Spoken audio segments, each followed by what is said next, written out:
راستے کا تعین کیا ہوتا ہے، لیکن راستے میں اس نے نشانیاں بکھیری ہوئی ہوتی ہیں جو آپ نے اٹھانی ہوتی ہیں. اگر آپ وہ اٹھا لیں گے تو یو ول اچیو. جی ناظرین، اب سنتے ہیں بک ریویو کا دوسرا حصہ. اور 2 ماہ میں یہ بزنس کو اتنا بڑھا دیتا ہے کہ رش پڑ جاتا ہے وہاں پہ. سو اس کے پاس اتنی اماؤنٹ دوبارہ ہو جاتی ہے کہ ہی کین فردر ٹریول جو اس کی ڈیسٹینیشن اس نے سمجھی ہوتی ہے اس کے لیے.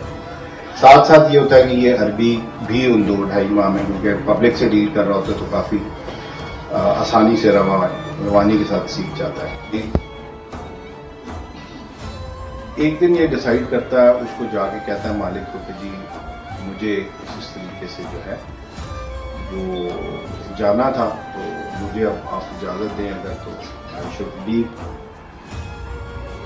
وہ پھر اس کو اپنی کہانی سناتا ہے. وہ کہتا ہے یار میں نے ساری زندگی کوشش کی بینگ اے مسلم کی، میری ڈیسٹینیشن تھی کہ مجھے مکہ جانا چاہیے. ڈسکشن اس کے ساتھ مالک کے ساتھ کر رہا ہوتا ہے تو وہ ایک آپشن اس کو یہ بھی دیتا ہے کہ میں ان پیسوں سے سوچ رہا ہوں واپس چلا جاؤں، میں نے یہاں رہ کے بھی کافی ایکسپیرینس کر لیا.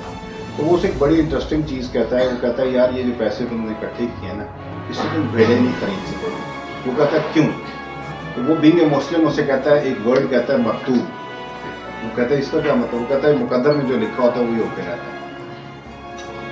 تو اس وقت اس کو اپنی جیب میں نا وہ ہاتھ ڈالا ہوا ہوتا ہے، اس کو وہ 2 پتھر یاد آتے ہیں جو اس سلیم بادشاہ نے دیے ہوتے ہیں، اور وہ اپنی انگلیوں سے ان کو جگل کر رہا ہوتا ہے. تو اس کو اس کی ویڈنگ یاد آتی ہے کہ کبھی بھی اپنے خواب دیکھنا مت چھوڑنا، نشانیوں کو سمجھنا اور ان کے مطابق عمل کرتے رہنا.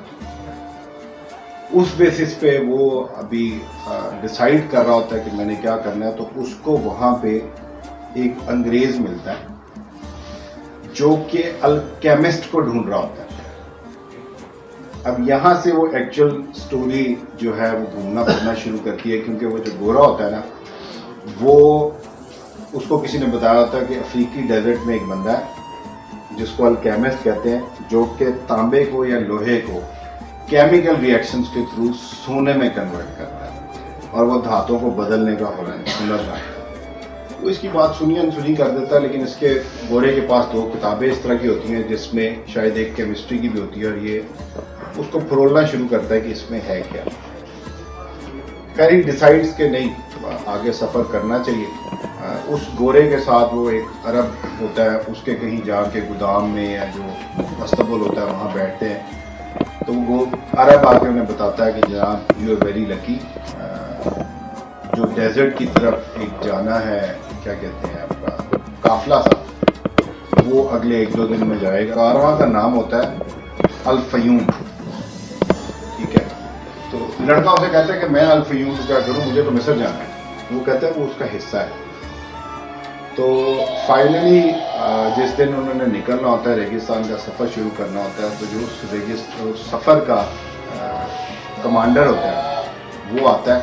وہ ان کے سامنے اسپیچ کرتا ہے کہ I am the commander of this procession جو بھی جائے گا. If you follow me you are going to survive. ورنہ ریگستان جو ہے وہ بندوں کو کھا جاتا ہے. کہ جس کسی نے مجھے فالو نہ کیا یا اوبے نہ کیا تو وہ اپنی زندگی کا خود ذمہ دار ہے کہ اس کے ساتھ ہوگا کیا. ساتھ ہی وہ کہتا ہے کہ رستے میں بے تحاشا رکاوٹیں بھی آئیں گی، چیزیں اوپر نیچے ہوں گی، ہمیں بہت سی جگہوں پہ راستے بھی تبدیل کرنے پڑیں گے، لیکن ہم آہستہ آہستہ منزل کی طرف جو ہے وہ گامزن ہیں. ڈیزرٹ کے درمیان یہ سب میں ڈاؤن دا لائن ان کو موقع ملتا ہے اس کو جو ساربان ہوتا ہے یا جو ہیڈ ہوتا ہے اس کے ساتھ رات کو گپ لگانے کا. تو یہ اس سے دوستی کر لیتا ہے، اسے اپنی بھیڑوں کے قصے سناتا ہے، اور جب فرینکنس ہو جاتی ہے تو ساربان اس کو اپنی زندگی کے واقعات سناتا ہے اور بتاتا ہے کہ میں ایک لینڈ لارڈ تھا، میرے کھیت اجڑ گئے، باغ برباد ہو گئے، اور مجھے پیٹ پالنے کے لیے یہ کچھ کرنا پڑا کہ now I have to lead a procession, کہ میں لوگوں کو راستہ وغیرہ بتاتا ہوں. اچھا، اس میں سے جو لیسن میں نے ڈرائیو کیا تھا جی، کہ اگر آپ اپنی جائز ضروریات کو صحیح طریقے سے حاصل کرنے کا جذبہ ہوا آپ میں، تو کسی معلوم اور نامعلوم خوف کا شکار ہونے کی ضرورت نہیں ہوتی، کیونکہ ہم یہ بھول جاتے ہیں کہ مل جانے اور کھو جانے کا قصہ ایک ہی ہاتھ نے تحریر کیا ہوا ہے. یہ کچھ چیزیں تھی, میں نے اسی لیے آپ کو بتایا کہ یہ نوٹس اس لیے بنانے پڑے کہ بہت سی اس میں پوائنٹس ایسے تھے جو میرے لیے sort of refreshing life lessons تھے. اگر آپ سیرت کی کتابیں پڑھیں یا جو انبیاء یا خلفاء پہ, تو بہت سی چیزیں ایسی ہیں جو آپ کے, جس طرح ابھی وسیم صاحب نے کہا کہ بڑی دفعہ پڑھی لیکن بھول جاتی ہیں. So these were repetitions and eye catching just to reinforce that. جس طرح طاہر زبیر صاحب نے, جب میں نے یہ کتاب شروع کی تو انہوں نے مجھے ایک ورڈ کہا تھا کہ یہ بندہ صرف مسلمان نہ ہونے کی وجہ سے آپ اس کو صوفیہ کی کیٹیگری میں نہیں ڈال سکتے, ادروائز اس نے جو بھی باتیں کی ہیں, جو بھی چیزیں کی, those are all like those کہ جو آپ کو مجھے بچپن سے اپ برنگنگ میں سکھایا جاتا ہے. اور اس میں ایک جگہ پہ وہ پھر یہ کہتا ہے اس کو کہ اگر آپ میں سے اگر آپ کو یہ بات سمجھ آ جائے تو آپ میں سے خوف کا عنصر جو ہے وہ ڈائلیوٹ ہو جاتا ہے. خیر یہ ان کا سفر چلتا رہتا ہے. ایک جگہ پہ جا کے نخلستان میں یہ پہنچتے ہیں جہاں سے ایکچوئل انٹرسٹنگ سب سے سٹوری فیز وائز شروع ہوتی ہے. ایسے ایک بڑی خوبصورت لڑکی ہوتی ہے فاطمہ, اس سے ملاقات ہو جاتی ہے جو کہ وہاں پہ پانی بھرنے آتی ہوتی ہے. تو پہلے دن یہ اپنی طرف سے کسی خاتون سے پوچھتے ہیں کہ یہاں پہ الکیمسٹ کہاں ہے. تو وہ خاتون گھبراتی ہیں, وہ یہ عربی میں اس سے کچھ پوچھتا ہے تو وہ کہتی ہے کہ میں تو میرڈ ہوں. میرڈ خاتون سے کسی اور محرم کا بات کرنا بھی قابل جرم قسم کی ایک تو یہ اسے پوچھتا ہے پھر کیا کریں. اس نے کہا جی اس طریقے سے جو ان میرڈ ہیں ان کے یہ ایڈریس ہوتے ہیں تو you can talk to them. یہ وہ اس کو پوچھتا ہے, فاطمہ پانی بھرنے آئی ہوتی ہے اس سے پوچھتا ہے. وہ اس کو جو بھی کنورسیشن کرتی ہے اس کو کہتی ہے کہ اس طریقے سے یہ چیز یہاں پہ ہمیں کسی کو نہیں پتا, فلاں جگہ کوئی بابا رہتا ہے اس سے پوچھو کہ کیا ہو سکتا ہے. ان دا مین وائل ان کی جو آپس میں ایک دو دفعہ میٹنگز ہوتی ہیں, یہ بھائی جان دل پھینک ہوتے ہیں, یہ کہتے ہیں کہ یہی ڈیسٹینیشن ہے, میں تمہارے ساتھ ہی رہوں. تو وہ اسے بڑی مزیدار چیز کہتی ہے, وہ کہتی ہے تمہارے خواب, بوڑھا بادشاہ, خزانہ اور تمہاری علامتیں جو ہیں یہ مجھے عزیز ہیں کہ تم انہی کی بدولت مجھے ملے اور میں تمہارے خوابوں کا حصہ بھی بن گیا اور تمہاری حقدار بھی اسی بنا پر ہونا چاہتی ہوں کہ تم اپنا جو مقصد حاصل کرنا چاہ رہے ہو اس کے لیے کوشاں رہو.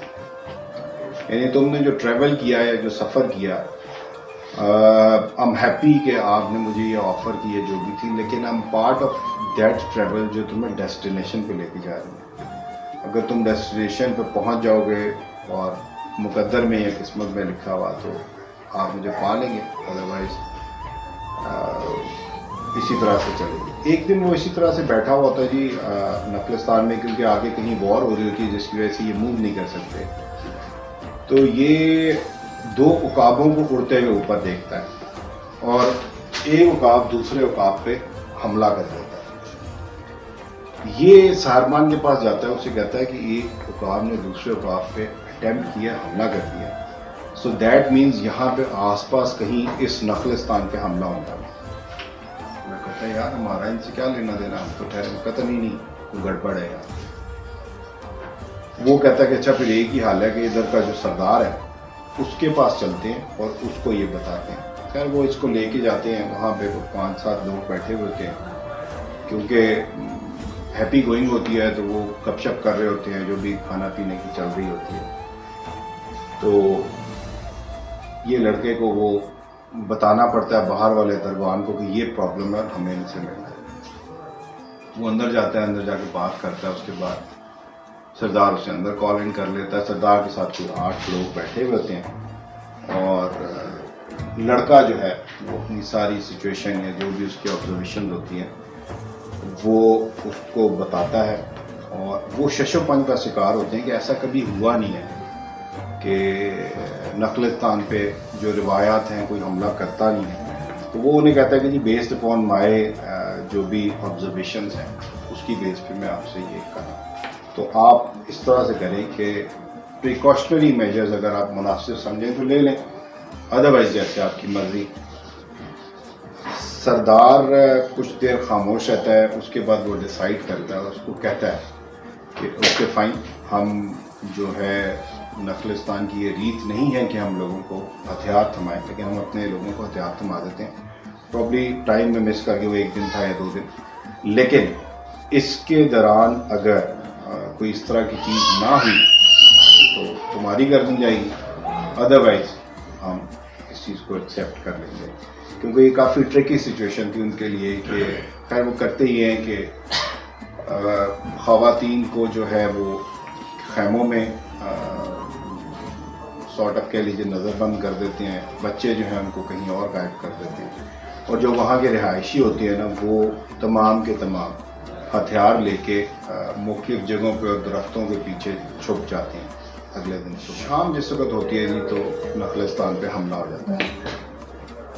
اب وہ حملے کے لیے جو آئے ہوتے ہیں ان کو یہ لگتا ہے کہ پرابلی ان کو پتہ نہیں، وہ جس وقت سارے چھپے ہوئے ہوتے ہیں خاموشی سے، یہ سارے کیا کرتے ہیں، یہ جو جنہوں نے حملہ کیا ہوتا ہے یہ سردار کے جس وقت خیمے تک پہنچ جاتے ہیں، پیچھے سے تمام جو لوکلز ہیں وہ نکلتے ہیں، ان سب کو پھڑکاتے ہیں سوائے ایک کے جو ان کا ریبیلینس کا سردار ہوتا ہے. اسے وہ پوچھتے ہیں کیا ہوا، اس نے کہا جی ہم اتنے عرصے سے جنگوں میں مصروف تھے اور ہم بھوکے مر رہے تھے، تو ہمیں یہی سمجھ آئی کہ ہمیں فی الحال فور دا ٹائم بینگ یہ ریت توڑ دینی چاہیے اور نخلستان پہ حملہ کر کے اپنا سروائیول کرنا چاہیے.